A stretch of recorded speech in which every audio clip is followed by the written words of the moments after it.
জি, আপনি কেমন আছেন? আমি মাসিক আল ইতেসামের এজেন্ট। আমার মা মারা গিয়েছেন গত 10 দিন হয়। আমার মা এর জন্য দোয়া করবেন। আল্লাহ মাগফিরাল্লাহু ওয়ারহামহু। 500 টাকা জামিয়া সালাফিয়া দান করলাম। বারাকাল্লাহ। আমি হানাফি ইমামদের বলতে শুনেছি আহলে হাদিসেরা নবীর প্রতি দুরুদ পড়ে না। আমরা পড়ি তো, দুরুদে ইব্রাহিম পড়ি। সলাত সালাম ফিরি কি করে? দুরুদ না পড়লে সলাত হলো? আত্মাহাতের পরেই তো আমরা দুরুদ পড়ি, দুরুদে ইব্রাহিম পড়ি। বালাগাল ওলাবে এগুলো পড়ি না, এগুলো নবী পড়েননি, সেই জন্য। শায়েখ আসসালামু আলাইকুম। জুলুমকারীকে জালেম বললে গুনাহ হবে? মুখের ওপরে আপনি বলা লাগবে না, আপনাকে জুলুমকারী জালেম, ওটা আল্লাহ বলছেন, নবী বলছেন জুলুমকারী জালেম। তবে মাজলুম জুলুমকারীকে জালেম বলতে পারে, মাজলুমের বলার অধিকার আছে।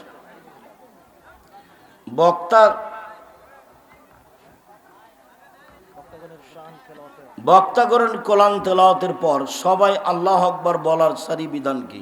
না, বলা যাবে না। কেন বলবে আল্লাহ আকবার?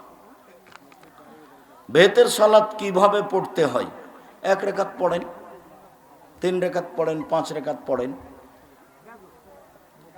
বেতের সালাতে যদি দোয়ায়ে কুনুত পড়তে চান, তাহলে কোনো দিন কেউ যদি কোনো দিন দোয়ায়ে কুনুত পড়তে চায়, তাহলে বেতের সালাতের শেষ রাকাতে রুকুর আগে বা রুকুর পরে পড়বে।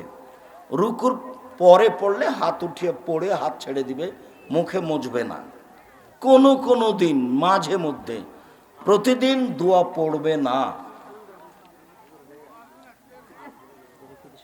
সূরা ইখলাস দিয়ে দোয়া কুনুত হিসাব করা যাবে না। যে ব্যক্তি নেশাদার বস্তু পান করে, সে তার মায়ের সাথে ফুফুর সাথে জেনা করলো, হাদিসটি সহিহ? জি না। যে নেশাদার দ্রব্য পান করলো, 40 দিন তার ইবাদত কবুল হবে না। 40 দিন সে আল্লাহকে নিজের দিকে করতে পারবে না। সেটা হবে মূর্তি পূজার মতো পাপ। মায়ের সাথে জেনা, এই কথা আল্লাহ নবী বলেননি।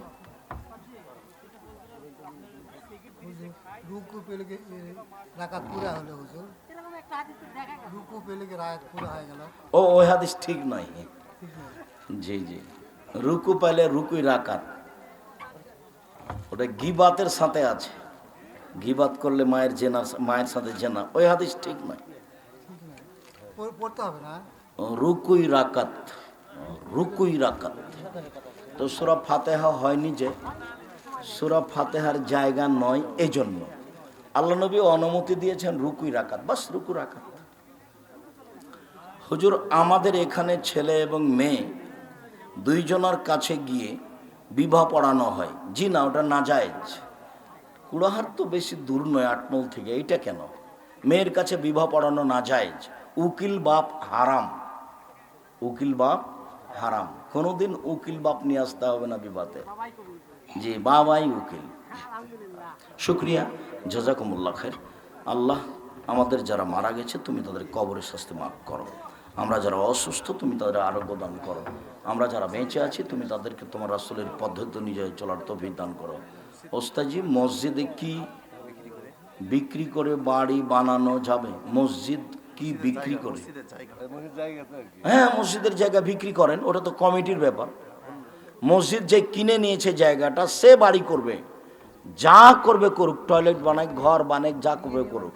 ওখানে সলাৎ হয়েছে, সেই জন্য সেই জায়গা বাদ পড়ে গেছে, এই কথা ঠিক নয়। যে কিনে নিয়েছে মসজিদের জায়গা, সে বাড়ি করবে, যা ইচ্ছা তাই করবে। ঘটনাটা হলো যে ওই মসজিদের টাকা বিক্রি করে মাদ্রাসায় খরচ করা যাবে না, ওই টাকা মসজিদেই খরচ করতে হবে।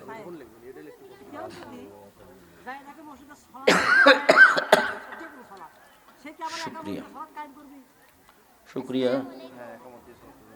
ওয়ালাইকুম আসসালাম, হাইয়াকাল্লাহ, জাযাকুমুল্লাহ খাইর, বারাকাল্লাহ। কেউ যদি মসজিদে যায় দেখে সালাত শেষ, সে কি আবার নতুন করে একামত দিয়ে সালাত কায়েম করবে? যে যখন সলাৎ শুরু করবে তখন একামাত দিয়ে শুরু করবে। সালাত পেলে আর লাগবে না। সুবহানাকাল্লাহুম্মা ওয়া বিহামদিকা আশহাদু আল্লা ইলাহা ইল্লা আনতা আস্তাগফিরুকা